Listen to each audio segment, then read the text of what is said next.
ರಾಜ್ಯದವರು ಅನುಕೂಲ ಮಾಡ್ತಾರೆ, ಎಲ್ಲ ಪಕ್ಷಗಳಿಗೂ ಕೊಡ್ತಾರೆ. ಚುನಾವಣೆ ಟೈಮ್ನಲ್ಲಿ ಪಕ್ಷದ ಸಂಘಟನೆ ಚುನಾವಣೆ ನಡೆಸಲಿಕ್ಕೆ ಹೌದು 4 ಜನದ ಥರ ಭಿಕ್ಷೆ ಬೇಡಿದ್ದೇವೆ. ಸರ್ಕಾರದ ಮುಖ್ಯಮಂತ್ರಿಯಾಗಿ ಇವತ್ತು ಕೇಂದ್ರದಲ್ಲಿ ಮಂತ್ರಿ ಇದ್ದೇನೆ, ಯಾವುದೇ ಕಡತಗಳನ್ನು ನಾನು ಮಾರಾಟಕ್ಕಿಟ್ಟಿಲ್ಲ ನಿಮ್ಮ ಥರ. ಇದನ್ನು ಭಾಳ ಸ್ಪಷ್ಟವಾಗಿ ಇವತ್ತು ಹೇಳ್ತೇನೆ. ನನ್ನ 20 ತಿಂಗಳ ಆಡಳಿತ ಮೊದಲನೇ ಬಾರಿಗೆ, 14 ತಿಂಗಳ ಆಡಳಿತ ಎರಡನೇ ಬಾರಿಗೆ, ನಾನು ಯಾವ ಕಡತಗಳು ನಾನು ತೆಗೆದುಕೊಳ್ತಕ್ಕಂಥ ನಿರ್ಧಾರ. ಮೊನ್ನೆ ನಿಮ್ಮ ಮೆಟ್ರೋ, ಮೊನ್ನೆ ಪ್ರಧಾನಮಂತ್ರಿಗಳು 15,000 ಕೋಟಿ ಕ್ಯಾಬಿನೆಟಲ್ಲಿ ಅಪ್ರೂವ್ ಮಾಡಿದ್ರು. JP ನಗರದಿಂದ ಕರಿಸಂದ್ರಕ್ಕೂ ಯಾವುದೋ ಕೆಂಪನಹಳ್ಳಿ ಯಾವುದೋ ಇದಕ್ಕೆ ಮತ್ತು ಮಾಗಡಿ ರೋಡಿಂದು.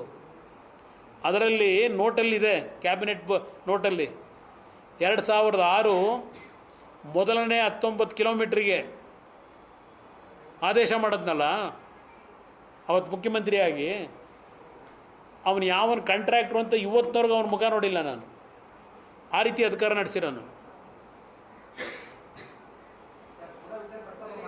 ಏನ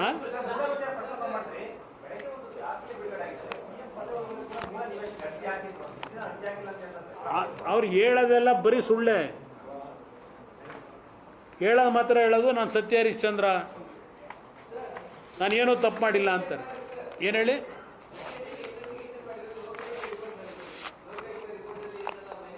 ಲೋಕಾಯುಕ್ತ ರಿಪೋರ್ಟಲ್ಲಿ ಅವರ ಒರಿಜಿನಲ್ ಲೋಕಾಯುಕ್ತ ರಿಪೋರ್ಟ್ ಇದೆಯಲ್ಲ, ಏನಿದೆ ಅದರಲ್ಲಿ ನನ್ನ ಮೇಲೆ?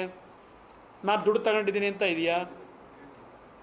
ಏನಿದೆ ನನ್ನ ಮೇಲೆ? ಅವ್ರು ಏನು ಫೈಂಡಿಂಗ್ ಕೊಟ್ಟರು ಓದಿ ಸ್ವಲ್ಪ.